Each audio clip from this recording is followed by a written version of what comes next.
এটা intentionally supreme কোর্টের অর্ডারটাকে follow করার পরেও সেখানে যাতে মন্দির 15% মুসলমান, তার মধ্যে আবার 5%-এর একটু অর্থনৈতিক অবস্থা আছে, 10% লেবার শ্রেণী, ডেলি লেবার করে খায়, তাদের সেখানে বাবরি মসজিদ করবে। আমি এখানে 72 আছি, বাংলায় 37% আছি। যখন এটা কমপ্লিট করব সেদিন 40% পৌঁছাবো এবং করব। কোনো শক্তি থাকলে আমাকে রুখে নেবে, তাতে আমি সহ 100 জন শহীদ হলে 500 জনকে শহীদ করে দেবো। আমার চ্যালেঞ্জ এটা। কেউ বলেছে তো ইউপির যে Uma Bharatiji, ex chief minister Madhya Pradesh, তিনি বলেছেন ইট খুল নেবে, হিন্দিতে বলেছে ওটা এক এক ইটা খুল লেঙ্গে। অযোধ্যা না, মুর্শিদাবাদ। আমি বলছি যে আমাকে কেউ ইট খুলতে আসলে তার কি অবস্থা করব, আগে আসতে বলুন। আর যে আমার মাথা কাটার জন্য বলেছে 1 কোটি টাকা, আমি বলছি সে যদি পারে আমার মাথা কেটে নিয়ে যাবে, আর যে কাটতে আসবে তার কি অবস্থা হবে সে বুঝে নেবে। আমি কারো মাথা কাটবো আপনাদের সামনে বলছিও না, ভবিষ্যতেও বলবো না।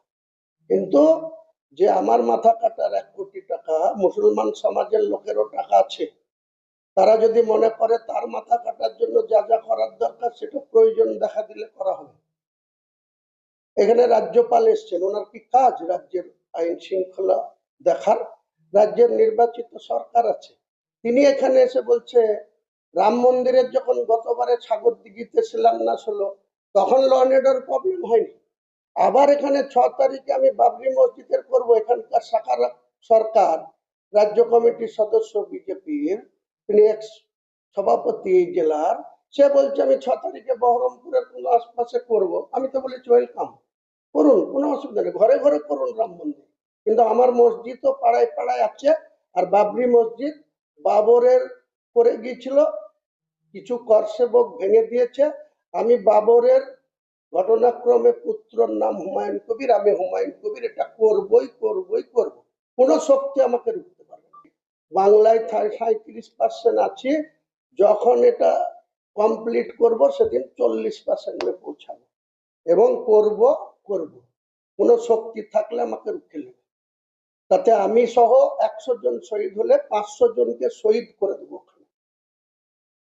আমার চ্যালেঞ্জ এটা। কেউ বলেছে তো ইউপির যে Uma Bharatiji, ex chief minister Madhya Pradesh, তিনি বলেছেন ইট খুল নেবে, হিন্দিতে বলেছে ওটা এক এক ইটা খুল লেঙ্গে। অযোধ্যা না, মুর্শিদাবাদ। আমি বলছি যে আমাকে কেউ ইট খুলতে আসলে তার